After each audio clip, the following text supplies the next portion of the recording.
Hubo una nota tuya en el Destape que Sí. yo pensé que iba a generar un tremendo quilombo y de repente da la sensación de que están todos haciéndose los boludos y mirando para otro lado, ¿puede ser? Yo también, ¿sabés qué? El otro día justo que fui a dar una charla a la escuela de Éter, una de las cosas que siempre digo cuando damos alguna charla o clase de periodismo es, acostúmbrense que a veces ustedes piensan que publican un notón y no pasa nada, y a veces publican una nota normal y explota todo. Sí. Pero en este caso me llamó la atención, por si no la vieron, es medio feo el autobombo, pero bueno. Si querés, le cuento yo. Sí, bueno, nada, publicamos que el vicepresidente de la Corte, Carlos Rosenkrantz, intervino en al menos 25 fallos sobre sus ex clientes. No hay que ser abogado para saber que eso es ilegal. O sea, uno no puede ser juez y parte, y cuando uno asume como juez, sea juez de primera instancia, de Cámara o de la Corte Suprema, da lo mismo, todo lo que vos hayas hecho en tu vida previa como ser humano normal, no lo podés tocar.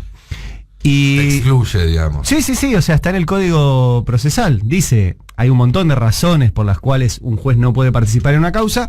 Una de ellas es haber sido abogado de alguna de las partes. Es novedad, sí. Pero, o sea, no se puede.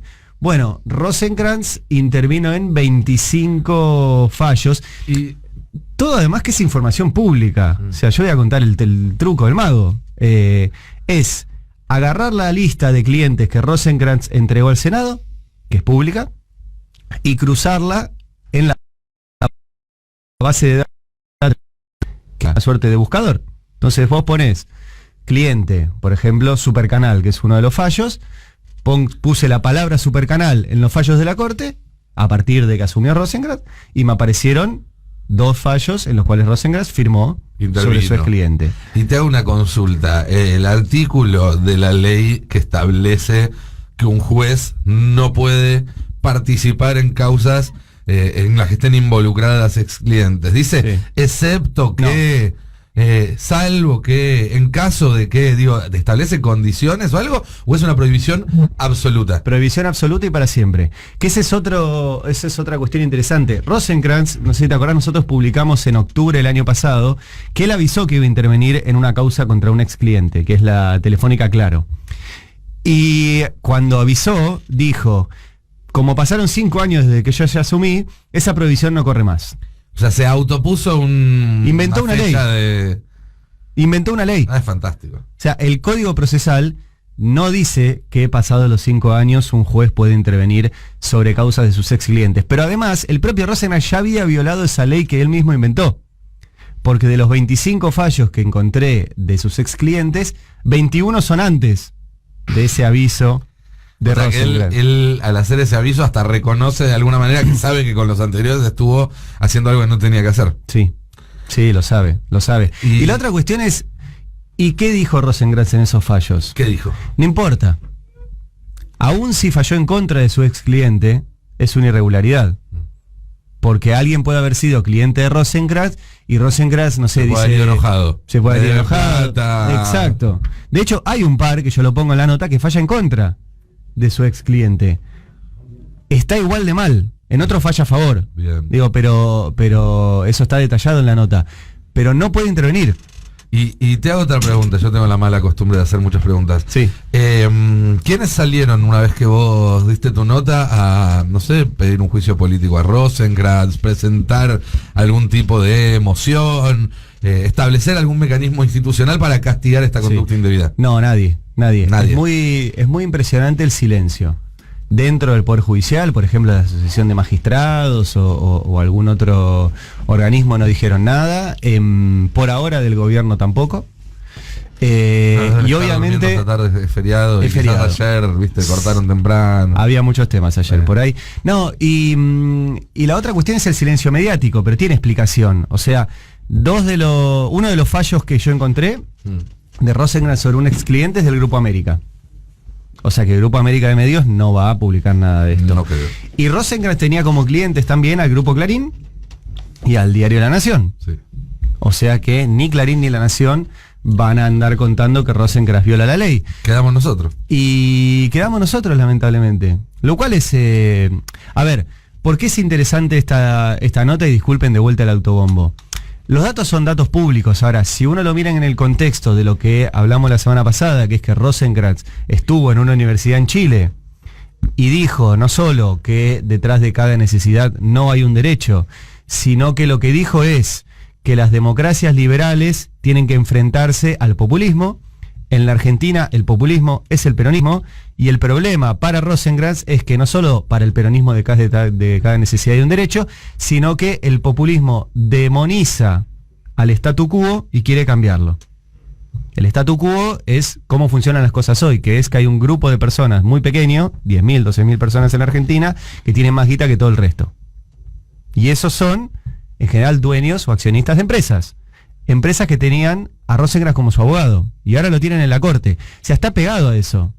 Y otro dato más, por lo menos en la historia moderna, la verdad no soy especialista en historia de la Corte Suprema Argentina, y no sé si en 1920 o 1940 pasó algo distinto, pero en la historia moderna nunca un tipo que haya desarrollado su carrera como abogado al frente de un buffet de grandes empresas llegó a la corte. Siempre se elegía para la corte otro tipo de perfiles. Se elegía tipos o bien venidos de la política o bien académicos, tipos con un respeto en el mundo de las leyes, como fue Zaffaroni en su momento, sí. Lorenzetti cuando asumió, después desbarrancó, pero cuando asumió como un abogado que no era un abogado que venía del plano empresarial, venía del lado... No, era más de... Sí, abogado comercial y Lorenzetti era especialista en medio ambiente. Claro, pero no defendía empresas, digamos. No estudiaba el tema, pero no defendía empresas.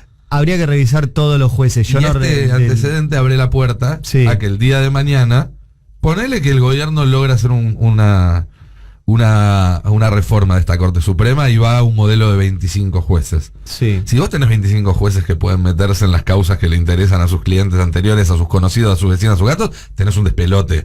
Digamos, una ley que te enchastra todo el ejercicio de la justicia, no solamente este caso en particular. Sí.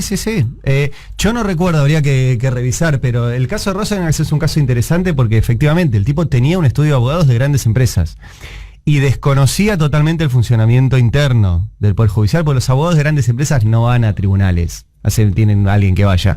Y eso también mostró cuando él fue presidente de la Corte, que él no entendía la relación con los jueces. Y hay otra diferencia, que es que los abogados de las grandes empresas, en general, su trabajo es encontrar la trampa. Es encontrar el hueco en la ley. Sí. No es trabajar sobre la ley para fortalecerla o para hacerla mejor. No. Sí, o buscar cómo legalizar algo que...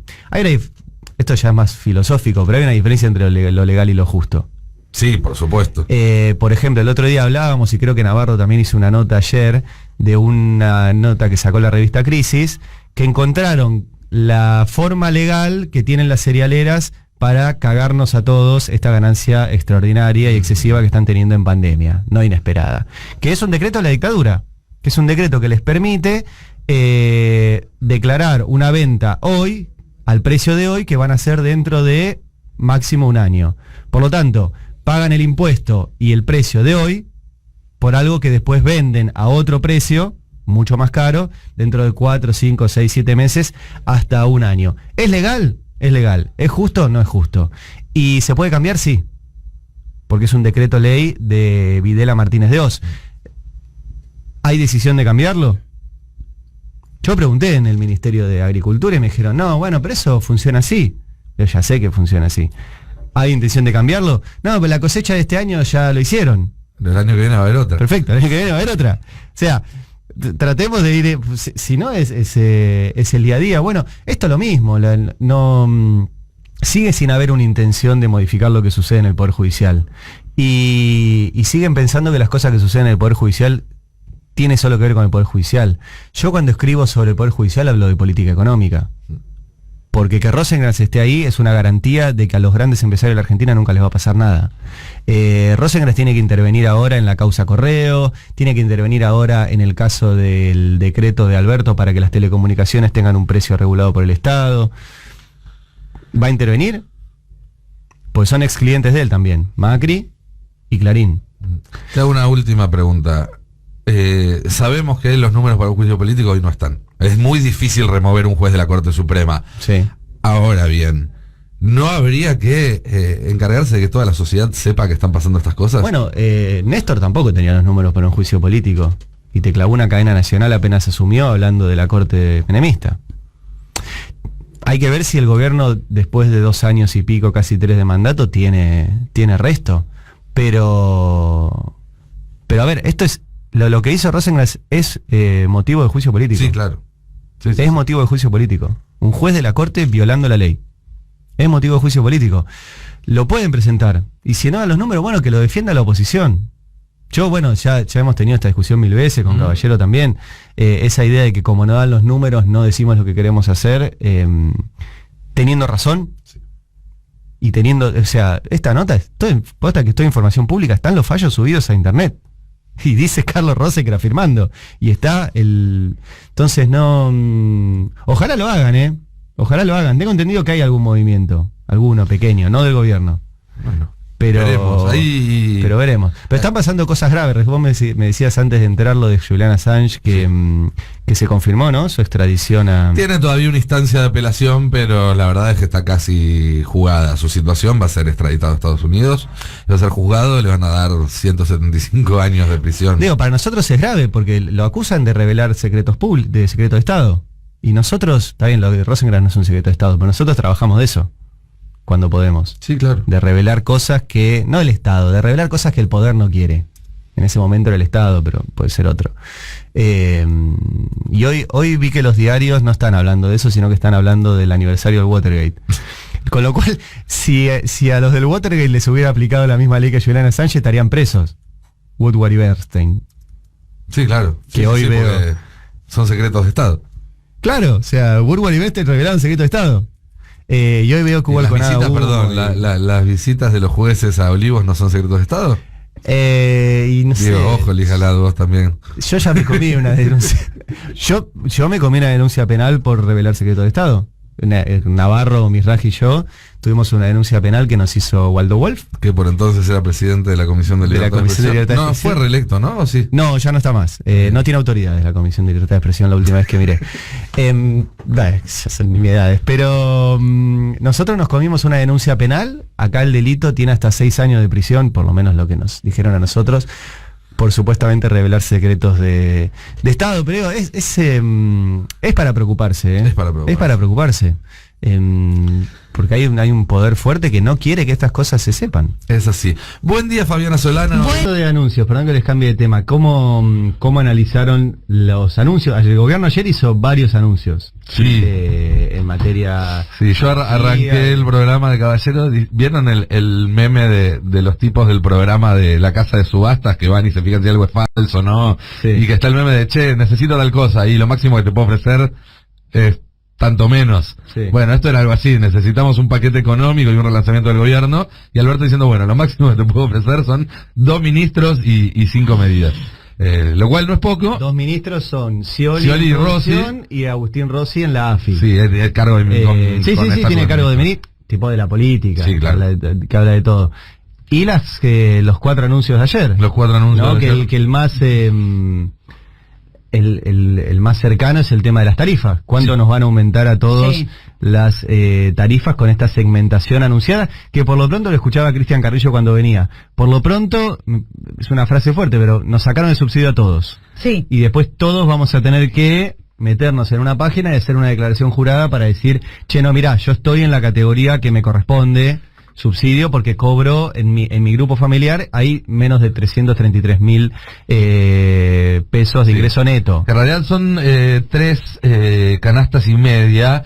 Para cuando esto entre en efecto ya va a haber salido la nueva canasta, con lo cual más que 333.000 va a ser 360.000. 360, Más o menos bueno, por ahí. Esa guita es neto. Aclaro. Es en bolsillo. Es en bolsillo. Eso lo que cobras no es en bolsillo. Es neto, no es el ingreso bruto. Eso no lo sabía. Pero bueno. Y lo otro que no todos está van a del tener todo que hacer claro, eso. y lo otro que no está del todo claro es qué pasa con los que tienen ahora tarifa social por ser beneficiarios de planes o ser jubilados con la mínima.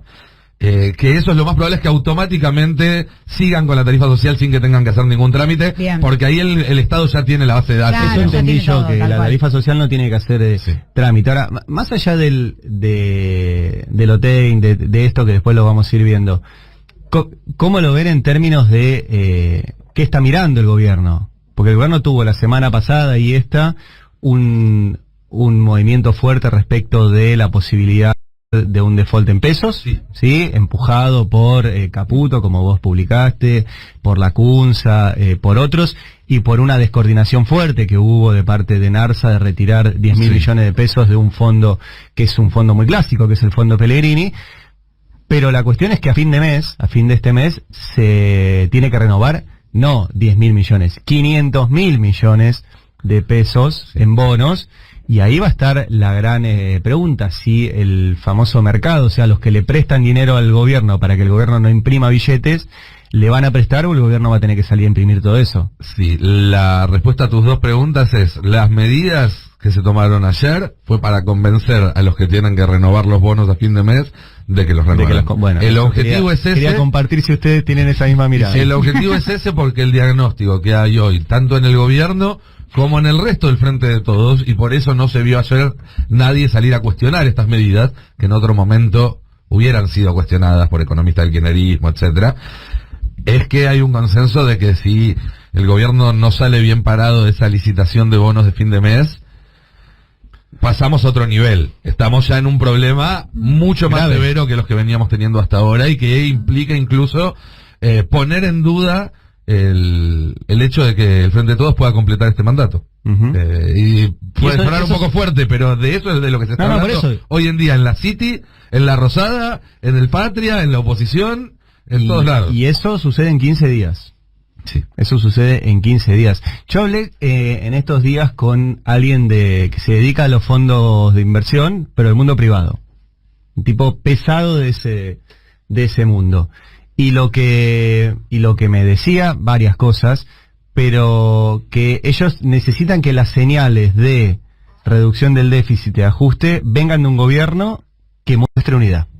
Las dos cosas, que vengan de un gobierno y que muestre unidad. Entonces yo le pregunté, pero si el FMI está aprobando las metas que son de reducción de déficit, de menos emisión monetaria, de acumulación de reservas, y me dijo, mira, sí, pero el FMI sabe que se mandó un cagadón con Argentina y no va a ser el responsable de que Argentina se caiga. Le van a dar waivers, le van a aprobar las cuentas, lo van a ayudar, porque no quiere ser el FMI, no significa que Argentina no vaya a caer, significa que no va a ser el FMI el que le dé el empujón. Claro. Entonces, necesitamos que el gobierno lo haga, que son las medidas de ayer. Y la otra que necesitamos, le digo, y esta cuestión, que por ahí habrán escuchado, si no les recuerdo, y es que hubo duda de que el gobierno iba a pagar los bonos en pesos porque en ARSA retiró 10.000 millones de pesos de un fondo común de inversión que invierte en esos bonos, que es el Fondo Pellegrini del Banco Nación. Sí. Que es un fondo muy conservador, o sea, cuando vos, yo no lo hago, pero cuando vos le preguntás a alguien, che, ¿dónde pongo los ahorros en pesos que tengo? Y si sos muy conservador, ponelo en el Fondo Pellegrini. Claro. Porque te va a dar pocos intereses, pero no va a fallar. Nunca va a fallar. Cuando hay un organismo público que retira 10.000 millones de pesos de ese fondo, automáticamente te dicen, el propio Estado piensa que va a fallar ese fondo. Bueno, yo le pregunté y me dijo, mira, no, nosotros sabemos cómo funciona esto, en ARSA retiró esa guita porque la necesitaba en cash, lo que pasaba antes era que en ARSA retiraba y aparecía la ANSES o aparecía el Tesoro, aparecía alguien a poner esa guita y no se notaba. Cubriendo. Eso se coordinaba en el equipo económico. Lo que vieron en la City, me decía este tipo que se dedica a esto, es, no nos preocupó que sacara 10.000 millones de pesos, nos preocupó la descoordinación de que nadie lo cubrió. Claro. Bueno. ¿Quién venía después? Sí, entonces, que de acá a fin de mes les preocupan las dos cosas. El paquete de medidas de ayer, que apunta a eso, y que se vea un gobierno coordinado. Vos fíjate que todas las últimas apariciones de varios economistas, pero principalmente de Manuel Álvarez Agis, acá, que estuvo hablando largamente con Roberto, en todos también salió en C5N y lo vi en otros canales, en todas planteó la solución, o sea, el primer paso que tiene que dar el gobierno ya para aquietar la situación es alinear la política, digamos, que no salga un día Guzmán a decir una cosa y al otro día aparezca un referente de kirchnerismo a decir tiene que renunciar, no lo votó nadie. Claro, no, totalmente. Bueno, eso es lo primero, ¿no? Ayer hubo un paso en ese sentido que quizás pasó un poco más desapercibido y demás, que fue la designación en un lugar clave para la política en los próximos días y la economía, que es la aduana, porque gran parte del éxito de este modelo va a ser si se logra hacer esa cosa quirúrgica de no dejar de importar nada que te frene la economía y la industria si no importás, y a la vez no importar ni un solo dólar que no sea necesario. Sí. Y el que va a quedar al frente es Guillermo Michel, que es un hombre que si bien es muy cercano a Massa y forma parte del equipo de asesores, es un hombre de mucha confianza de todo el peronismo y es el principal especialista en aduanas que tiene el peronismo. Es fue asesor muchos años del bloque del Frente para la Victoria en el Senado, por ejemplo, cuando lo conducía Pichetto, pero formaban parte de ese bloque. Era parte del gobierno. Era parte del gobierno de Cristina. Sí. Y si hay un tipo que conoce cómo funciona la aduana de vuelta y de un lado al otro, es Michel y tiene la espalda para hacer lo que tenga que hacer. Te hago una pregunta a vos, que ustedes por ahí que conocen más. ¿A quién responde? O sea, ¿de quién va a recibir órdenes? Porque una de las cosas que hemos hablado mil veces acá con vos es que este gobierno hizo un diseño institucional que no funciona, que es que repartió los ministerios, no un ministerio entero para cada integrante del Frente de Todos, sino que dentro de cada ministerio le dio el ministro a uno, el viceministro a otro, el secretario a uno, el subsecretario a otro. Entonces, eso hace que en un ministerio no sea muy difícil, porque el viceministro o el secretario, si responde a otra parte del frente. Yo pregunté eso ayer porque Michel, yo lo tenía como un economista muy de Massa, y Massa y Scioli no se llevan bien. Y el que decide qué entra y qué no entra es el Ministerio de Desarrollo Productivo, que va a encabezar Scioli. Y dije, va a haber un quilombo acá. Perdón, y paréntesis, la aduana depende de la FIP además. Y la aduana además depende de la FIP. O sea, tiene un montón de jefes. Y ahí lo que encontraron, no, quédate tranquilo, Michel es un orgánico. Lo ponen ahí a hacer un laburo técnico, va a responder al gobierno, él entiende cuál es su tarea ahora, que es esta de hacer la lupa ultra fina sobre qué se puede importar y qué no, y va a responder a esa decisión del gobierno. Eso era por lo menos lo que me decían ayer, desde varios sectores distintos del peronismo que, como te decía, trabajan con él y lo conocen muy bien.